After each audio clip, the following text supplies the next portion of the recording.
한국의 차세대 전투기 KF-21 보라매가 최근 터빈 블레이드 이상으로 주목받고 있다. 이 문제는 국산 엔진 개발의 비밀과 기술적 도전에 대한 논란을 불러일으켰다. KF-21은 대한민국 방위산업의 자부심으로 4.5세대 전투기의 성능을 자랑한다. 하지만 엔진 국산화 과정에서 예상치 못한 장벽이 드러나고 있다. 터빈 블레이드는 항공 엔진의 핵심 부품으로 극한의 온도와 압력을 견뎌야 한다.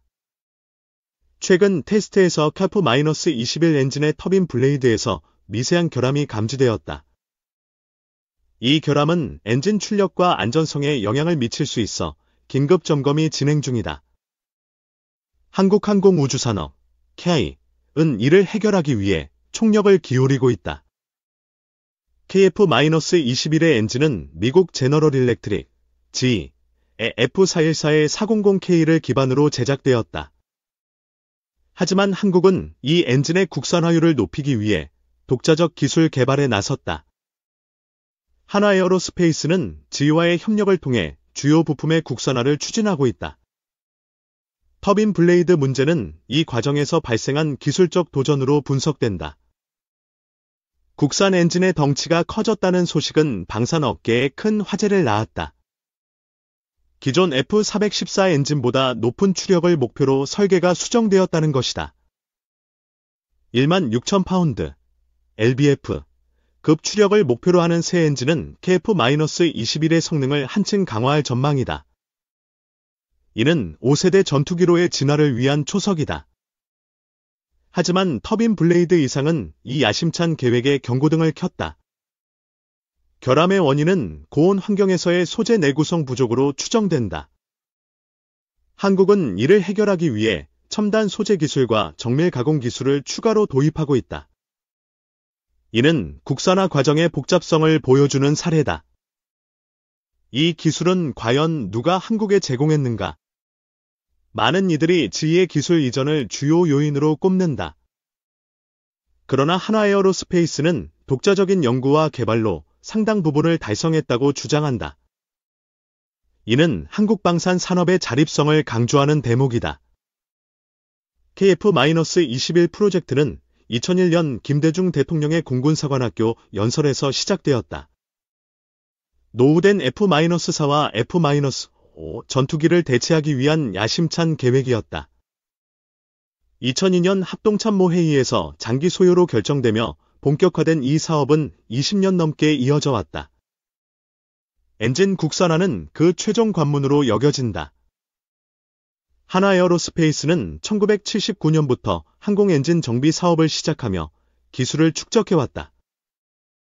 1980년대 GE와의 협력으로 F-5 제공호 엔진을 생산한 경험이 있다. 이후 F-15K, T-50 등 다양한 항공기 엔진을 제작하며 국내 유일의 가스터빈 엔진 전문 기업으로 자리 잡았다. 이는 KF-21 엔진 개발의 기반이 되었다. 터빈 블레이드 이상은 단순한 기술적 문제로 치부할 수 없다. 이는 한국이 독자적 항공엔진 개발의 한계와 가능성을 동시에 보여준다. 현재 전 세계에서 항공엔진을 독자 개발한 국가는 미국, 영국, 프랑스, 러시아, 중국뿐이다. 한국은 6번째 국가가 되기 위해 도전하고 있다. 방위사업청은 2025년 1월 첨단기술사업관리위원회를 통해 엔진 개발 계획을 심의했다. 3조 3,500억 원을 투입해 2037년까지 16,000lbf급 엔진을 완성한다는 목표다. 이 계획은 터빈 블레이드 문제를 포함한 기술적 난제를 해결해야만 성공할 수 있다. 한국은 이를 위해 전례 없는 자원을 집중하고 있다. 터빈 블레이드의 결함은 소재와 설계의 미세한 불균형에서 비롯된 것으로 보인다. 고온에서 작동하는 터빈은 니켈 기반 초합금으로 제작되는데 이 소재의 품질이 중요하다. 한국은 이를 국산화하기 위해 새로운 합금 개발과 3D 프린팅 기술을 도입하고 있다. 이는 기술적 자립을 위한 필수적인 단계다. KF-21의 엔진 국산화율은 현재 39% 수준으로 알려져 있다. 이는 FA-50의 엔진 국산화율인 35%보다 약간 높은 수준이다. 하지만 터빈 블레이드와 같은 핵심 부품은 여전히 해외 기술에 의존하고 있다. 이는 한국이 풀어야 할 가장 큰 숙제 중 하나다. 하나에어로스페이스는 지와의 기술 제휴를 통해 터빈 블레이드 제작 기술을 일부 이전받았다. 하지만 지인은 핵심 기술의 완전한 이전을 제한하고 있다. 이에 따라 한국은 독자적인 시험 설비와 데이터 분석을 통해 기술 격차를 좁히고 있다. 이는 시간과 비용이 많이 드는 과정이다. 터빈 블레이드 이상은 인도 사례에서 교훈을 얻을 수 있다. 인도는 카베리 엔진 개발 중 터빈 블레이드 결함으로 20년 넘게 고전했다. 결국 프랑스와 미국의 기술을 도입해 반쪽짜리 국산화를 달성했다. 한국은 이 전철을 밟지 않기 위해 독자 개발에 집중하고 있다. KF-21의 엔진 개발은 단순한 기술적 과제를 넘어 국가 안보와 직결된다.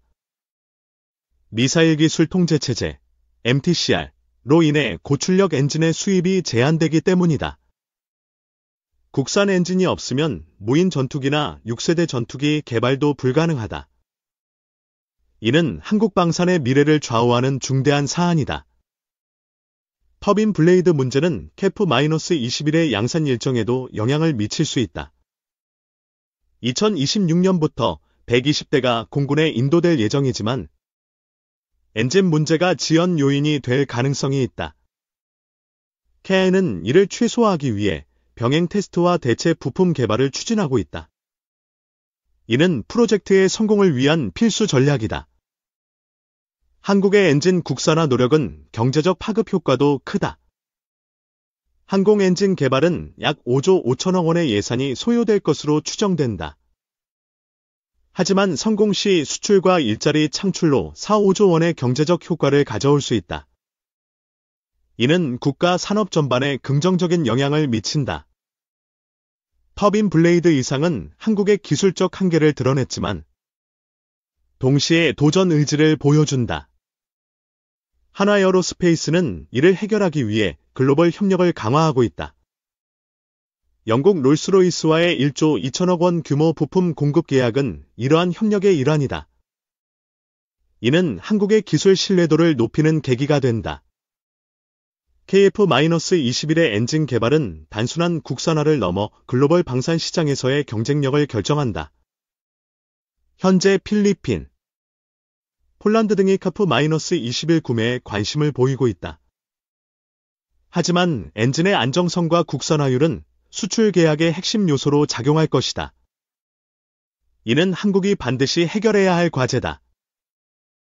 터빈 블레이드 결함은 기술적 도전일 뿐만 아니라 한국의 자주국방 의지를 시험하는 계기다. 한국은 이를 극복하며 세계 6번째 엔진 개발국으로 도약하고자 한다. 2037년 완성을 목표로 하는 국산 엔진은 KF-21의 심장이자 한국 방산의 미래를 상징한다. 이는 국가적 자부심의 원천이 될 것이다. 한국은 터빈 블레이드 문제를 해결하기 위해 첨단 시뮬레이션과 AI 기술을 도입하고 있다. 이는 결함 예측과 설계 최적화를 가능하게 한다. 또한 국내 대학과 연구소가 협력해 소재 개발과 테스트를 가속화하고 있다. 이는 산학연 협력의 모범 사례가 될 전망이다. KF-21의 엔진 국산화는 단순한 기술적 성취가 아니다. 이는 한국이 글로벌 방산 강국으로 도약하는 상징적인 여정이다. 터빈 블레이드 이상은 그 과정에서 만난 작은 장애물에 불과하다. 한국은 이를 극복하며 더 큰 꿈을 향해 나아갈 것이다.